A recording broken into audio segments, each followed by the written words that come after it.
राम नाम एक शब्द है और शब्दों में इतनी ताकत होती है कि हम आपको आज एक छोटी सी कथा के द्वारा आपको समझाएंगे और आपको पता चल जाएगा कि राम नाम हर बीमारी, हर समस्या, हर दुख, हर तकलीफ का किस तरह से इलाज करता है। एक बार श्री रामकृष्ण परमहंस कलकत्ते में प्रवचन दे रहे थे।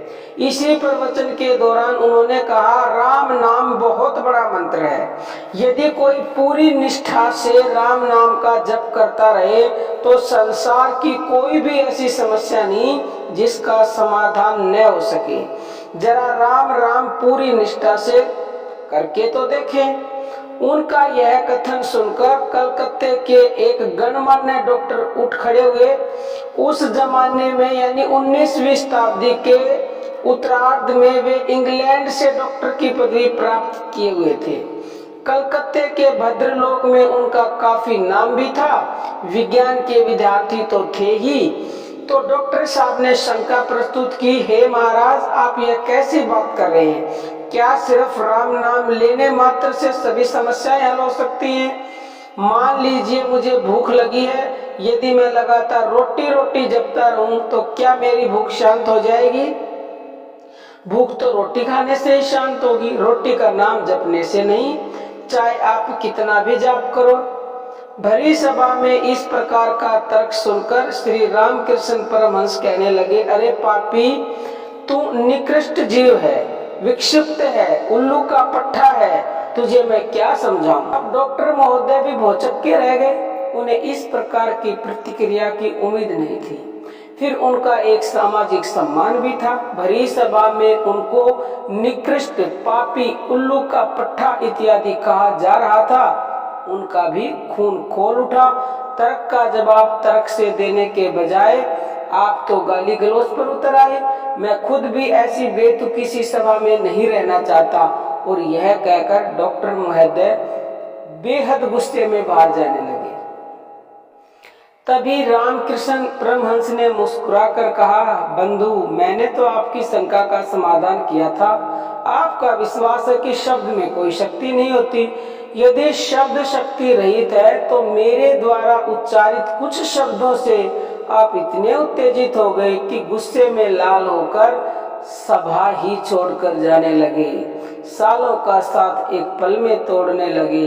बंधु, शब्द में बड़ी शक्ति होती है। यदि गाली आपको उत्तेजित कर सकती है तो स्तुति आपको प्रसन्न नहीं कर सकती क्या? यही शब्द की शक्ति है और यही राम नाम की शक्ति है प्यारे भक्तों, जो हर समस्या का समाधान करेगी। डॉक्टर साहब अचकचा गए। उन्हें अब समझ में आया कि गुरुदेव का समझाने का ढंग कितना स्ट्रिक्ट था।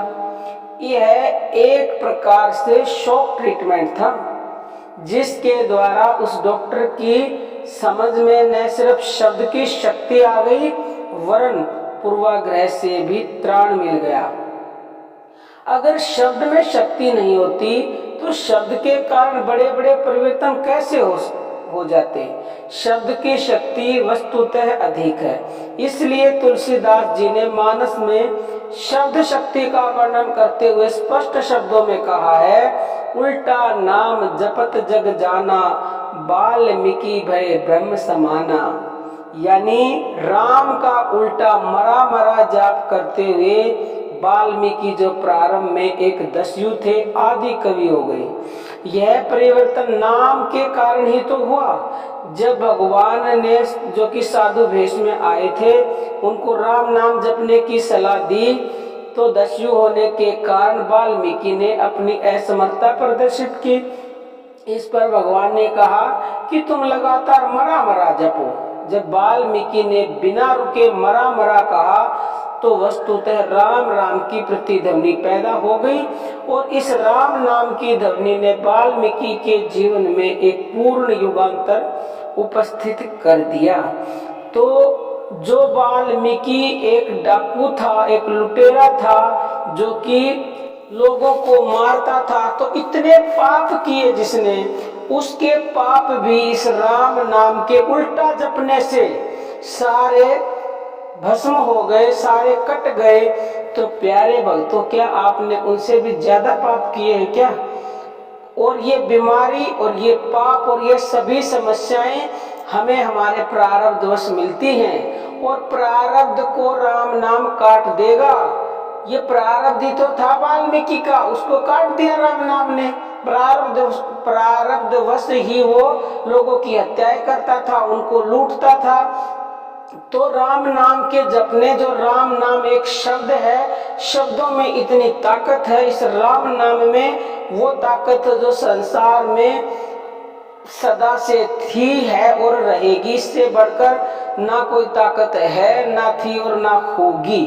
तो प्यारे भक्तों, इस राम नाम को जपो और अपनी हर बीमारी, चाहे कितनी ही बड़ी बीमारी हो, कोई भी ऐसा रोग हो, बिना दवाई के हर बीमारी, हर समस्या का इलाज घर बैठे फ्री ऑफ कॉस्ट करो। आपका अगर विश्वास राम नाम पर हो गया, और विश्वास भी नहीं है तो मैं कहती हूँ इसको एक बार पकड़ लो उल्टा सीधा, जैसे कि वाल्मीकि को तो राम नाम पे विश्वास था ही नहीं, वो तो मरा मरा जपता था। लेकिन जब वो अंदर गया तो वो राम राम भी हो गया।